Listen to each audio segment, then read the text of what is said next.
gentlemen, we got a very special guest in the Just Acting Up show. We got to applaud this queen, Miss Yolonda Ross. Let's let her in. How are you? How are you doing this morning? I'm good. I'm in lockdown right now. Out here in LA. I'm good. Thank you.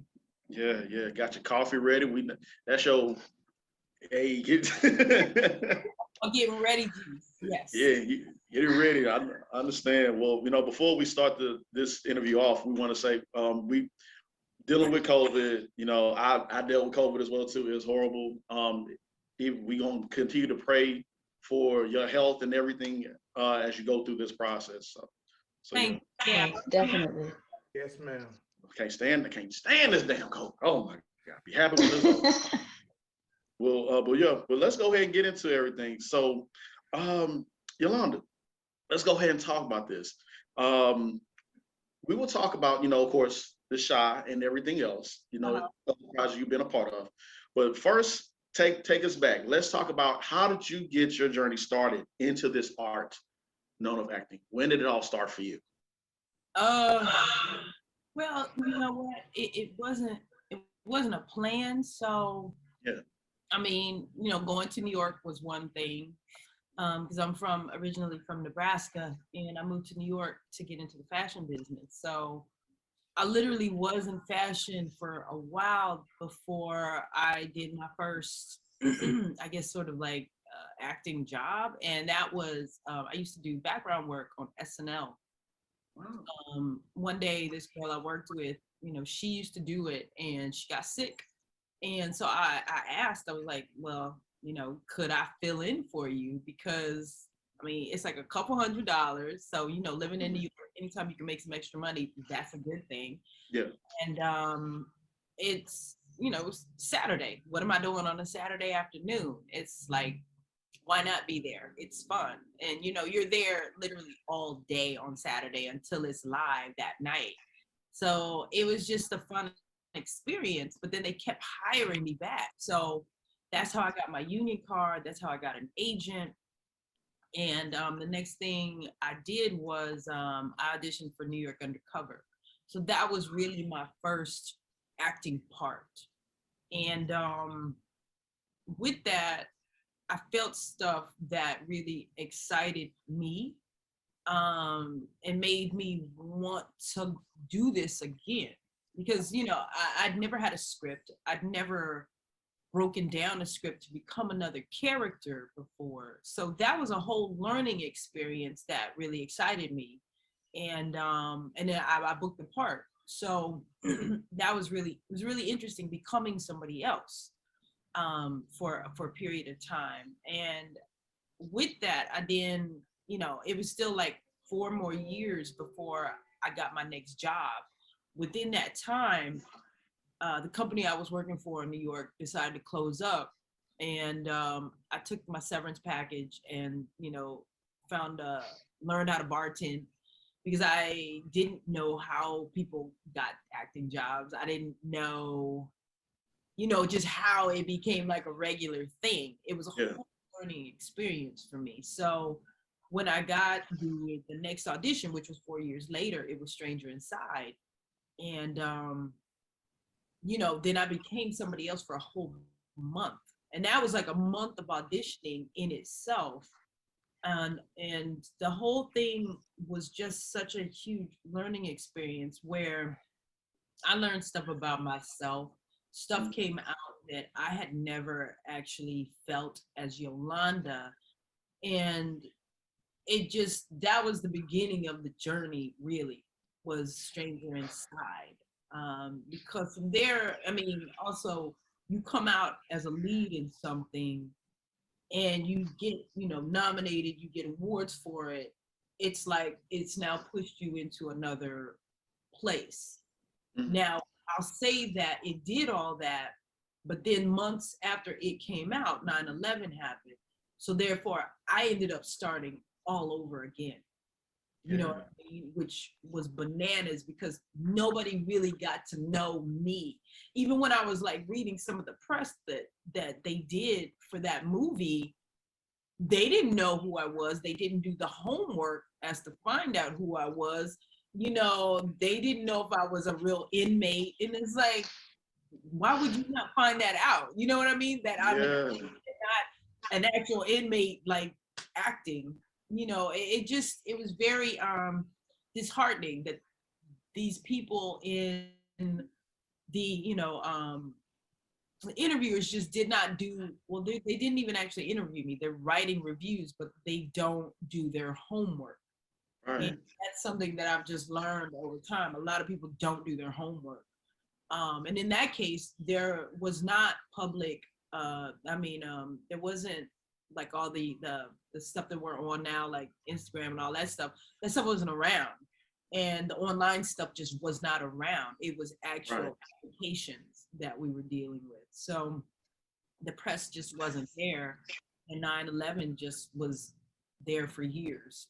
And me as an actor coming out during that time, I literally had to start all over again. That's man, you sharing that with us. Sorry, that's a mouthful. No, that's good. Your faces look like, oh wow.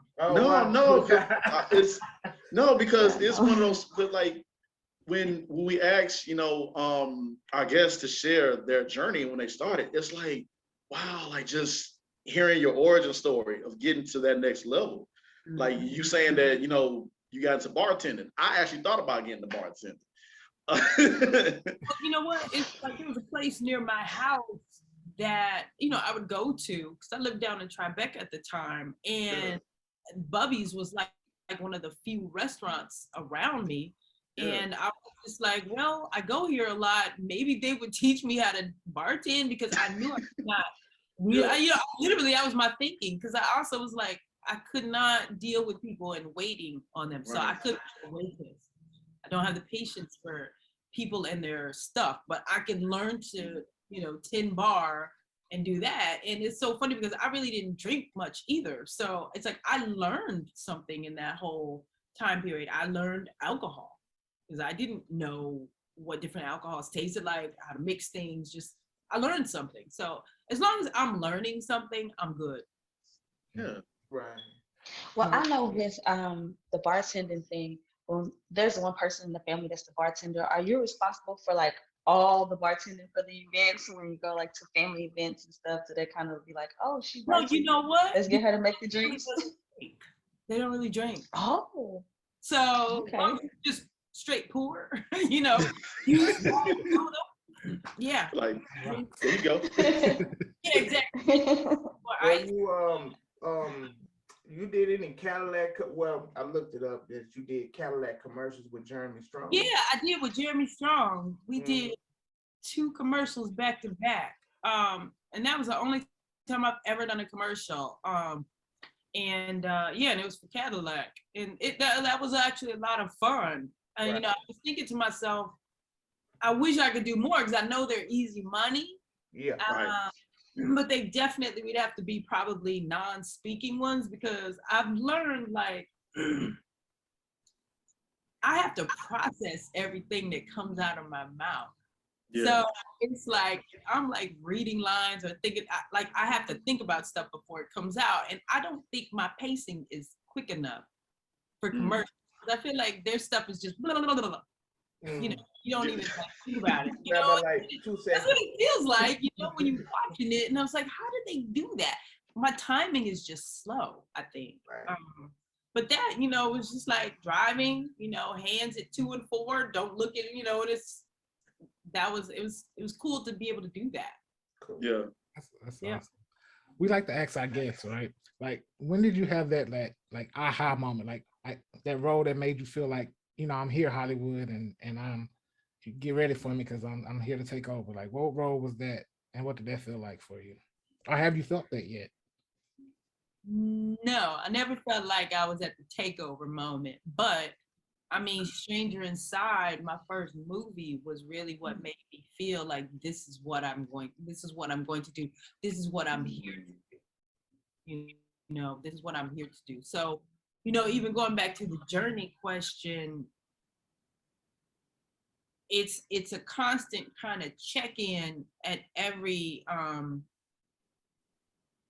you know, at every level, because I feel like you can only really say what it is you've done and where you're going if you can look back and see the changes. You know what I mean? Right. You don't know when you're in it. I don't feel. Yeah. Even though, like, you know, I don't know, I guess like right now in this moment, I do feel a shift. I do feel a shift right Yeah. happening, with things being different for me. So I think I'm at another level, another whatever that's moving me in another direction. So, okay, you got the next tier, and we know you've been in, you know, from Antoine Fisher to the Get Down to so many projects you've been a part of, some of our favorites as well. So tell us about when you being a woman of many hats, of course, you know, from directing, writing, acting, being an activist as well. So tell us about, what does Yolanda like to do in her downtime? Um, I enjoy I really do. I literally can lay in bed and do nothing. Like, Yeah. Awesome. Yeah, me too. you know, it's like, Me you know, too. like sometimes you just like sitting there, it's my day off. Yep. Like you just sitting there with amazement, holding that pillow. I don't have to do nothing. Yep. Nothing. Don't Nothing. bother me. Leave me alone. You know what? It's you just like sit there, like don't think. Just Yeah. got nothing, you know. So yeah, I can do that. What do I really love to do? I love to eat and drink Okay. food, great drink, and have great conversation with friends. That's like my all-time favorite. Just having a few people around, Mhm. drink, and be merry. Like, because you know, it's like you're living. You're with people. You're with friends. I don't know, like food and drink and life. That's like the best thing. Yeah. So you're, I'm sorry, but so I was gonna say, so you're a foodie then. You're a foodie. You're a big time foodie then, huh? Yeah, yeah. You have to let us know where, when we come to Chicago, where do we need to go? What is we always Oh, really? We always ask that, but because we be hungry, it's early in the morning. We haven't ate yet, so I woke up thinking about a donut. It's like, stop it, yo. I woke up thinking about chicken. Chicken.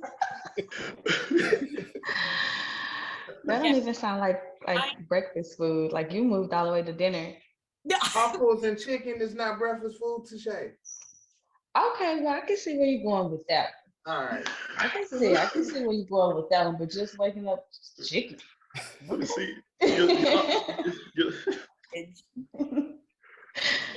See, Yolanda, you see what you started with the donut? You got Mike's head thinking about like chicken and everything. Mine started last night because I was, you know, like I said, I'm on lockdown and having the Food Network is the wrong thing to be looking at. I somehow got it in my head Korean barbecue. Like, I don't know what I was looking at. I was like, how do I get, you know, Postmates, da, da, da, da. And I ended up with ribs, and I'm like, this is not what I wanted. I ordered way too much food, and you know, in the hotel, they got that little refrigerator, and I'm taking out drawers because like stuff does not fit, and I got all this food, and I can't eat it, and it's not as well. So. Oh no, Yolanda, come on now. I know. Like big eyes, big stomach, little refrigerator. So. Oh my goodness. So so you're in California. So the donuts down there is with like Krispy Kremes?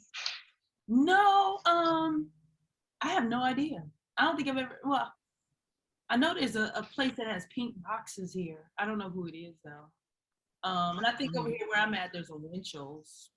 I think I know what the pink box is. I know In Houston, we have Shipley's, so we don't do the crispy. Oh yeah, I've heard of Shipley's. Yeah. Yeah. Yeah, I don't know. I know Chicago has some places too, but I don't know. It's like it's one of those weird things. Like I like donuts. Like they come to mind sometimes. It was a random moment. Now I want some shit. Sorry, I'm not. We're gonna have to send her some Shipley's. Yeah, we have to see some Shipley's. I'll take it. I will not turn them away. And now, we definitely want to congratulate you on the upcoming season 5 of The Chi. Ooh, yes. Thank you. Y'all are gonna be in for it, and it's this Friday. Yeah. Can you talk about just a little bit about just the growth of your character, Jada, from season 1 to now? You know what? I do love Jada's progression because it's like I feel like season 1, you saw her. She was that stern mom with Emmett, and we only had scenes. Like I only had scenes with him, so I never encountered other characters. What I do like that's happened over time is that you've seen her grow. You've seen her deal with her ex, Darnell. You've seen her go through something traumatic, which brought the family together, I feel. Darnell and Emmett and her. And I feel this season, now that she's got a love in her life, which Swade, and I feel like she's in a lighter place because I feel like once you get that, negative, as far as cancer, every day means something, and you got to make the most of every day. And I feel that's what she's doing this season, making the most of each day, because you never know what's going to happen next. And I don't know. I just think it's a lighter season, and I just like how she also is dealing with more people. You see her with Oh my. So you're dealing with more people and everything. other Yeah, characters. yeah, man. We've been seeing her growth, and you just brought that to my attention. Like, yeah, she's always interacting with Emmett, and I'm sorry, I laughed so hard when you were dealing with Emmett and I'm trying to think of her name right now on the show, and his girlfriend. Tiffany, there you go. I laughed so hard at that one scene where you were just trying to rest. Yeah, and here they are in the front just going back and forth. And you was like, look, y'all need to stop. in her house. Yeah, Jada was like, man, look, y'all need to get up out of my house. Seriously, I mean, there was a whole family in the living room. Yes. And bickering and a baby and there's a lot of funny scenes with them. There's a lot of funny scenes with Emmett and Swade, like that whole dynamic. I feel really blessed to be in that place because I feel like Jada and family have, because the show can be really heavy in some ways. Right. But I feel like we're like that kind of middle class, like family that just has, nonsense going on, but nothing crazy. Right. And so it's just, I feel like a lot of people can relate to that family. I definitely related to Emmett when he found out his old schoolmate was dating his mama. Like, I would have been Emmett, like, wait, hold on. That was just the funny. Oh, that's right. And he found out, my mama's in 2A. Like, and just the. Where your mama at? Face. Jacob, you cannot be mad or sad or anything like that around that dude. He will just make you laugh, make you smile. Mm-hmm. He just that's just the air around him. He's amazing to work with. Yeah, and what Jada goes through dealing with both him and his dad Darnell, I laugh so hard because I like your acting is so amazing because it looked like you get irritated and annoyed with them in real life. I know you love them, I know you appreciate them, but it's just like the way how you portray your character was like, man, if y'all don't stop coming into my house and bothering me. I love it. It is so funny. It is so on point. So yeah, I gotta give you. That way. I mean, they like team up, it feels like. And off camera, I mean, I feel like all we do is laugh because the two of them, like, if you saw us out, you would think we were like a family because I feel like we pick up. I mean, I know for myself, when I'm working, I do kind of carry some of the character with me because I find myself looking out after Jacob, just because I feel responsible, for him in some way. And then one day I literally in Chicago ran into his real mom, and I was sort of like, it just got bugged me out. It bugged me out for a moment. So wait, I'm the, it's sort of like, no, I'm the mom. You're the mom. It just kind of messed me up for a minute. Yeah, the Spider-Man moment. Like, it was really funny. But yeah, I mean, I feel like our relationships carry over, so it works really well. Now, I know last season your character battled breast cancer, and can you just share with us, like, how did you prepare for that role last season, and just how it affected you on and off screen? I reached out to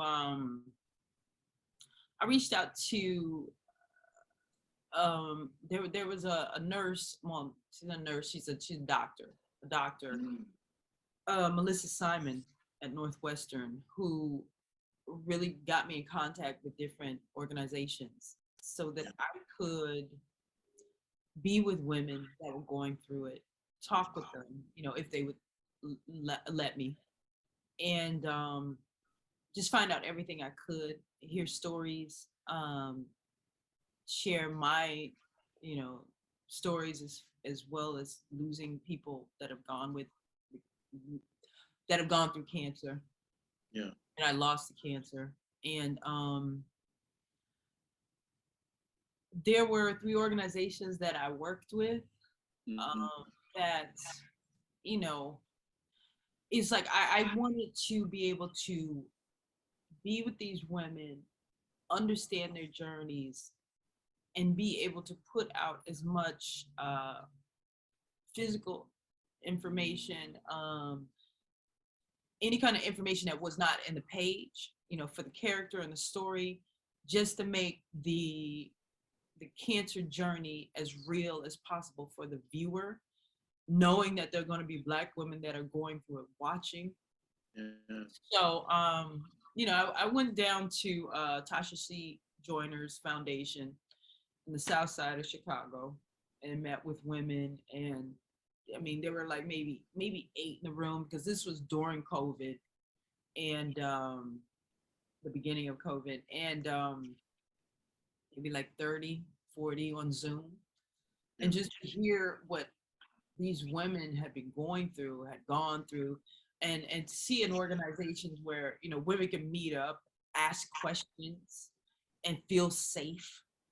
That was really important to see and hear and understand because, it's not every day that you're diagnosed. And then when you are, who do you talk to? Who do you turn to ask these questions? Like, there's just some things that, that are going on with your body that you used to be able to do, but you can't anymore. Like, why is this happening? That kind of stuff, and feel safe asking it.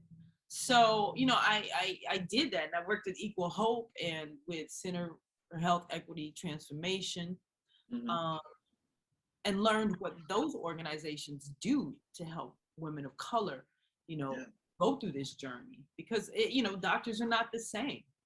Doctors are not the same. They don't always work the same when they see a brown skin color, hear that a woman has to go to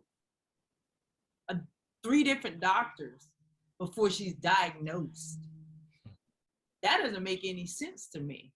If I go to you and tell you there's something I'm feeling in my body and you don't send me for any kind of testing, any kind of further testing, and I got to go to 3 different doctors to get an MRI.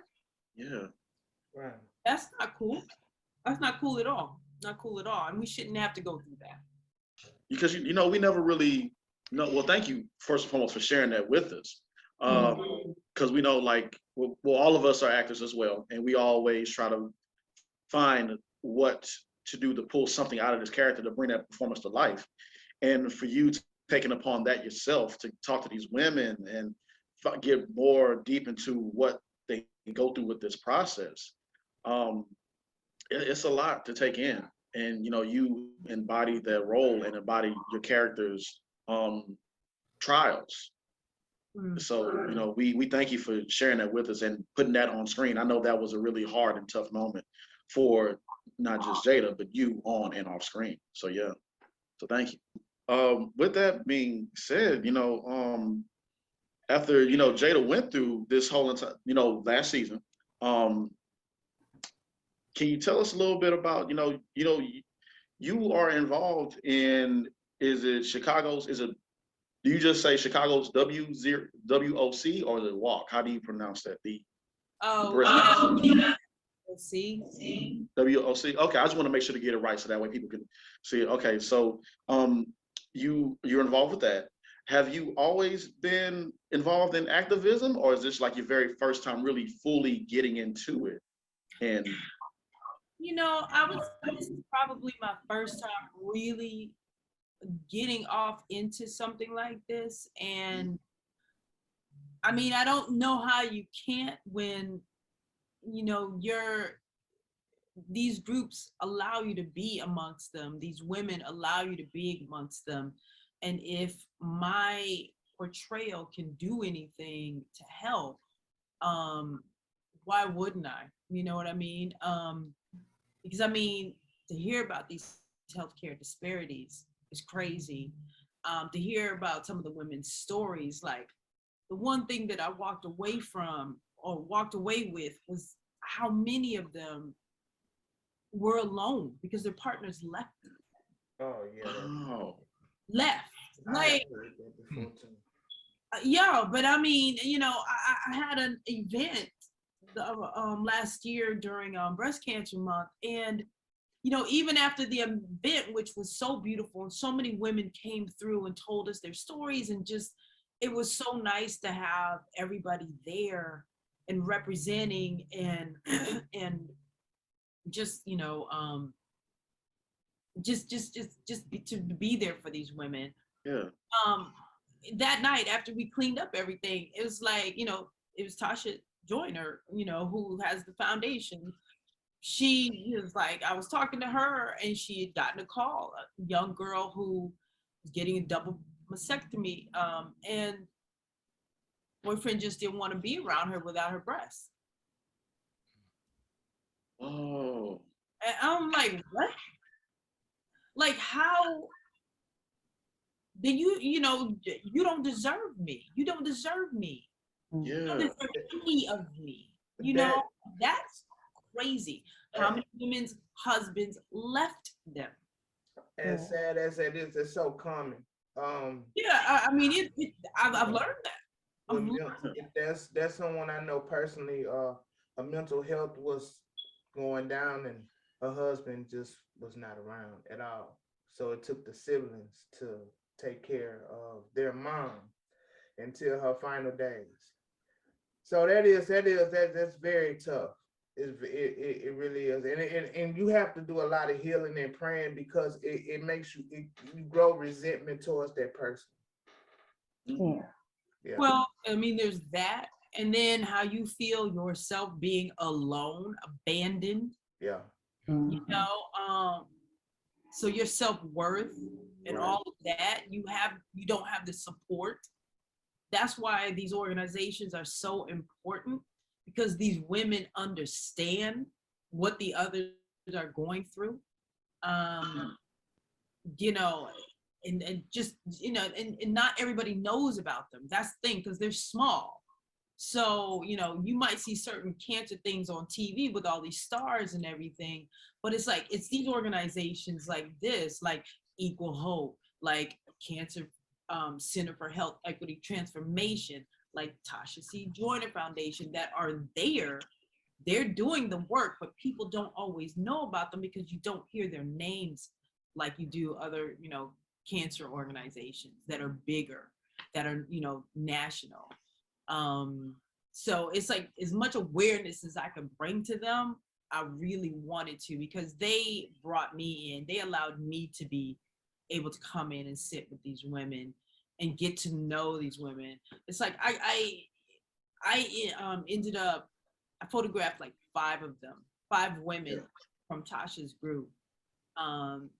And they're called butterflies because, she said that they're called butterflies because they go through a metamorphosis on their journey to where they come out, thriving and flying. And it's like, to see, for them to allow me to photograph them during that time, because I just wanted to show them their own beauty.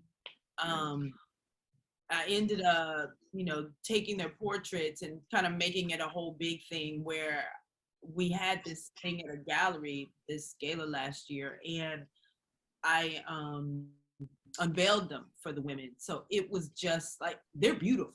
They're beautiful. Like, period. They're beautiful.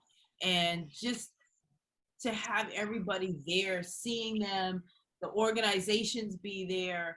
And the biggest thing, like, we got a $100,000 donation, which was from somebody that watched the show and saw Jada go through Jada's journey. And she herself was a breast cancer survivor. So it was like, it was amazing. It was just amazing. So if I can do anything, yeah, I will, but it's all just learning. It's learning. Yeah. I love what both you and Tashay are doing. Because Tashay is also, well, it's not breast cancer awareness or anything, what she's doing, what you're doing, but she's doing her empowerment of women with the fashion show she got coming up as well. And Tashay, what's the name of the fashion show again? It's called Hidden in Plain Sight, and it's gonna be just a big awareness show for human trafficking. Yeah. Oh. Yeah. Yeah. I mean, we see it all the time. Yeah. And it's more prevalent now than before. And so all the proceeds, everything is going to go towards human trafficking awareness. Oh, that's interesting. Yeah. No, that's really good. Yeah. I used to work with gym girls in New York that help get trafficked, like, young girls off the streets. Yeah, I mean, they're going to have like kids there, vendors, adults, men, women. Everyone's going to be modeling and different designers. I mean, everyone's literally doing this just to bring awareness to human trafficking. I mean, especially here in Texas, we get the alerts all the time of kids being abducted, and we see it all the time on the news. I actually spoke with someone just last week, and she actually works in the airport, and she tells us like all the time they like that's where they get caught, in the airport. They come through, they see a mom and a dad that looks really nice, look really clean, looks really well put together, but here they're straggling along 2 kids that just don't fit the whole family, portrait together. And they go, okay, well, this may be a situation where we need to alert someone. And true enough, it'd be human trafficking. Wow. Yeah. I had not heard that. Yeah. That's what I was saying. Like, with what y'all doing, I know it's different things, of course, but it's like what y'all would, 2 of y'all being behind things that we need to be more aware of, and and be that helping hand, like with both with you sharing that people don't stay with their spouse that they're going through illnesses, and Mike remind us about that, and with Tashay being one of the many that are being in this fashion show, bring more awareness. And that all leads back to the shot, what happened on the shot as well. So it all, yeah. And I just love seeing our people come together through some heartening times. So I applaud both of y'all for spreading this awareness and being a part of what's been going on. We need more of that, and so thank y'all both, really. Thank you, Josh. And also, I like in the show they I like how it showed I'm not quite sure what his name was, but he stuck by you and he was there. Even though in part of it, he was like, you were trying to push him away, like, you don't have to stick here for this. I'm gonna go through something. And he was like, no, I'm here for you. Yeah, Suede. Yeah, I thought I wasn't expecting that, not at all. And and especially after finding out what I found out about men not being around, Yeah. that was Yeah. very powerful that he stayed there with Jada through all of that. Mm, And also, because she's older than him, and that whole dynamic itself, that this young man stayed there and went through this with her and is still going through this with her, that says a lot. That says a lot about him. yeah. And it also showed, like, for those guys who may be going through this with their wife or, their significant other, it can also show them, hey, there's light after the tunnel. You don't have to leave. This is just, something that's going on in this moment. Like, stay Yeah. down, stay around, stick by that woman. She'll definitely stick by you, be there for her. Yeah. I don't know why a person would not. Yeah. No, I can't even speak on that, because to me, even say, and there was no problem with the relationship in the first place, but say if there was, to see that a person is down, that you've been with, and that their body is fighting them, Yeah. their physical everything is falling apart, and you decide that's when you're gonna walk out, that says a lot about you as a person. Yeah. To me, it's not worth shit. That's what it says to me. But Yolanda language. Oh my goodness. I was joking with you. No, I mean, I was joking with you. Bring it. I'm just messing with you. Just messing little with things up, little. you. You good. You good. You No, fine. but she's 100% right. Yeah. It pissed me off so badly. Yeah, it does. And like, how do you do that? Because I mean, like I said, if I'm mad at you, if I'm whatever, if we got whatever kind of thing, this is a life or death moment. So Yeah. I gotta step up. I gotta step up, and I've gotta help you get through this. Whatever stuff we got going on, it may be there afterwards, but I gotta see you through this. You know what I mean? So yeah, that's a whole nother conversation. Yeah. Yeah. That's well. Before we let you go, are there any secrets, anything that you can let us in on season 5? We got to get the exclusive. Well, listen, it's coming on this Friday. Yeah. I mean, I have nothing to tell y'all extra, but I will say I think it's gonna be a really fun ride this season. So I would just get ready every Friday, Sunday, watch the show, because I know it's gonna be like streaming on Fridays and airing on cable on Sundays. I just think everybody's gonna have a good time this season. Yeah. We are looking forward to it. And before we let you go, of course, that's all. Black people always do that. I'm gonna say one more thing and I'm gonna let you go. It'll be 15 minutes later. So it always seems before, like the last episode, usually on the show, I caught on to that y'all throw a party. Yeah, you know that. Like, yeah, I know. Like I caught on. I'm like y'all. Like, hey, tell Lena Waithe to holler at us for real to come on the show, because we were like, what party you throwing? Because you partied also with some people like Kareem from Southside or whatever, not too long ago. From wait a minute. What you mean, on the show or off the show? No, well, not on the show, but yeah, I know, like, because we saw Kareem, you and Kareem, y'all. Yeah, I was at a birthday party. I was at Zuri's birthday party. Yeah, man. So y'all be partying. I'm like, because I want to be on the South Side. So yeah. I was like, yo, hey, we in the guy, what's going on? Hey, everybody link up and just like throw a party. It's Talina and Diallo and them like throw a party. But I love that. I love that y'all do that on the last episode. Y'all, it's like a celebration. Y'all celebrating each other and enjoying each other Oh, off the all that hard work. You know what? I know what you're talking about. Like we were on a boat. We were on a boat. Yeah, because Jacob had together. Last season and this season. And it was like an end of the season thing. And it just ended up being such a nice, I don't know, just like a nice thing. Just a nice, like end of the season kind of thing. And we just chilled out together. Yeah. That's a nice like set off and send off, to whatever we do this summer. I agree. Yeah. I agree. Any last tip you want to give to us up and coming actors to what we should do, what we should not do? What we should do and what we shouldn't do. Well, I would always say know the business. Know the business part of it. Know all the like stuff with the unions.